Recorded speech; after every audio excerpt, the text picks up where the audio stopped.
What makes Helldivers 2 a game that players are motivated to come back to? One of the game's fundamental ways to prevent repetitiveness from kicking in is to let you choose from an ever-expanding arsenal of weapons to keep the experience fresh. But with people developing a negative sentiment towards how these weapons are being balanced and player count steadily decreasing every week, it seems that the game is headed for a crossroads. And this is how we ended up here.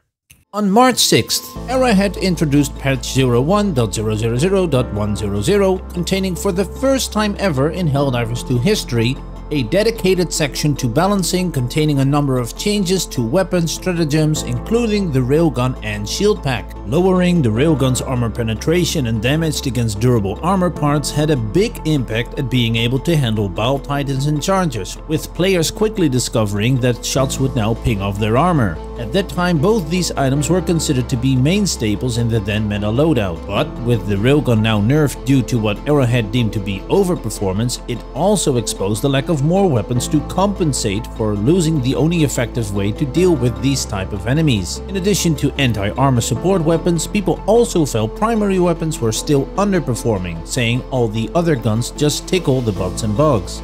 And so the debate on balancing had begun. Then, only days later on March 12, another patch was dropped to reduce the spawn rates for chargers and Bile Titans on difficulty 7 and up. This effectively filled the gap of not being able to properly fight off large amounts of heavily armored targets after the railgun nerf. In addition, Arrowhead noted that we have changed the distribution of enemy types, not reduced difficulty.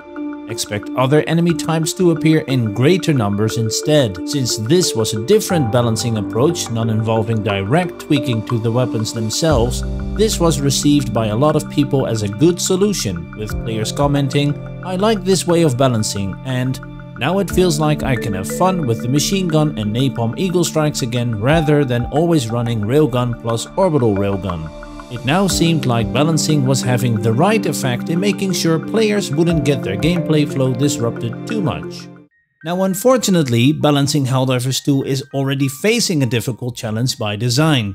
Balancing a game is after all like baking a cake. When you add too much salt or pick the wrong ingredients, then it's going to taste awful. On top of that, Helldivers 2 is not a regular cake with a fixed amount of ingredients. Every time a new Warbonder stratagem is added, another layer is added to the cake with a different flavor. The more flavors you end up having, the more difficult it becomes to maintain the right balance. In the end, it all comes down to what kind of cake are you making, or in other words, what are the design goals of the game you are balancing towards?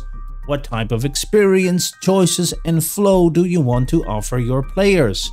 With regards to the weapons, Arrowhead quickly shared what the philosophy was behind their design and intended use. Only a few moments after posting the first balancing patch, Arrowhead made an announcement on Discord, introducing a designer called Alex K, who shared a statement saying, "Our goal is to give you a wide range of weapon choices, where each gun has its purpose and none is strictly better than another." This made it clear that Arrowhead wanted weapons to be in the same general power range and that players should be able to pick whatever weapon they want out of personal preference and not because one weapon being clearly superior over others. Having anticipated further that some transparency would be needed after the balancing changes, Arrowhead published an article on their website with the head of product testing, Patrick Lasota, saying, "It is extra important for us to tread carefully so that we don't ruin fantasy and fun when we do nerfs. We hope you, our players, will tell us when we cross that line inadvertently." And like a somewhat self-fulfilling prophecy, cross it they did. On April 11th, the Democratic Detonation Warband was released, including the R36 Eruptor, which drew in a lot of attention, quickly becoming a favorite. But on April 29th, only 2 weeks after its release, the Eruptor would be struck by its first nerf, followed by a second one on May 7th, removing its shrapnel AoE effect as well as reducing the amount of magazines. These quick changes to weapons shortly after their release led to a lot of people feeling robbed of their fun experience in the game. This sentiment started to spread fast amongst players and remains a much heard complaint, with expressions such as, "I love the game but I haven't been playing it, been feeling like every time I start to have fun, it gets taken away." So fast forward a couple of months after the balancing article's release, and it seems that the line has definitely been crossed, with people reaching out to Arrowhead's then CEO saying, "These past months of balancing changes have made the game basically unplayable for me. Sad to see balance changes come over the priority of fun." Johan Pillestedt then responded, "We'll talk to the team about the approach to balance. It feels like every time someone finds something fun, the fun is removed, which perfectly sums up the community's general mood."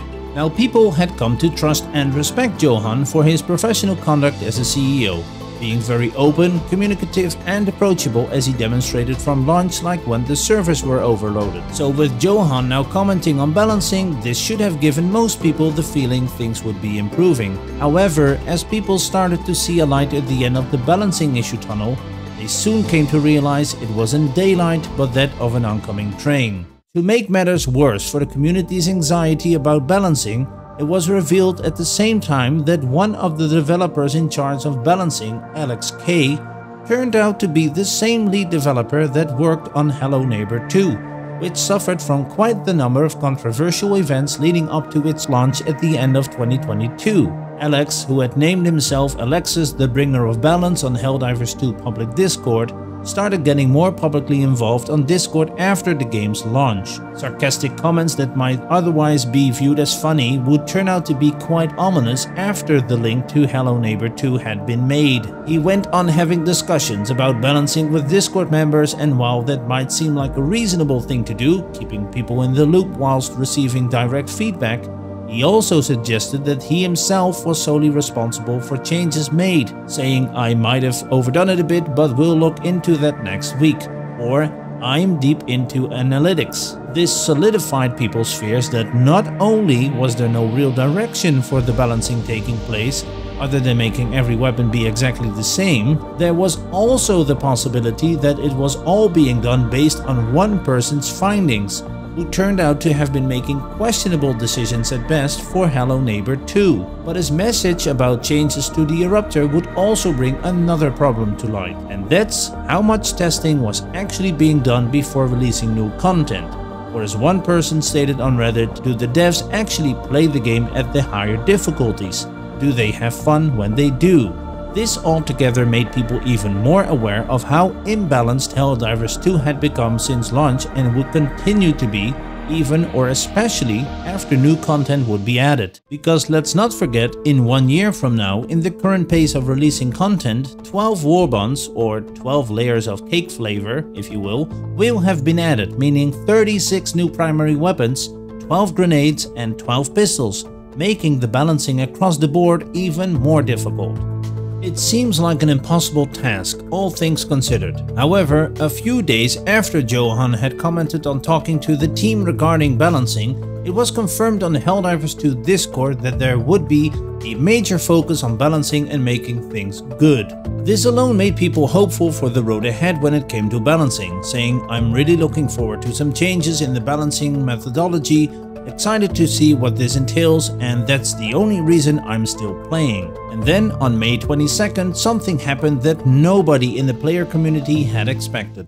Johan announced on X that he had hired a CEO for Arrowhead and would fulfill the role of Chief Creative Officer himself, allowing him to fully focus on the game. This directly tied into the balancing, with someone asking Johan, does this mean that weapon rebalancing will get the attention it deserves with you taking a more involved role? With him answering, yes, that's the plan. Unfortunately, at the time this video was made, tension and expectations for the balancing approach being revamped continued to rise, now that the once regular Tuesday patches have been postponed, with Arrowhead rightfully so taking more time to do things and changes properly instead of rushing them. Where some players are growing ever more impatient, others say let them cook. Now to that I say, if you leave the cake in the oven for too long, it'll turn into a crisp. Even though we have a new chef in the kitchen with Johan as Chief Creative Officer, we'll still have to see if the cake can be saved at this point. Hopefully we get to enjoy this game for a lot longer, keeping toxicity in the community to a minimum, and bring the once so positive atmosphere back. Fun gameplay and story developments will once again be the more dominant topics, then hopefully we'll see more divers return to the game.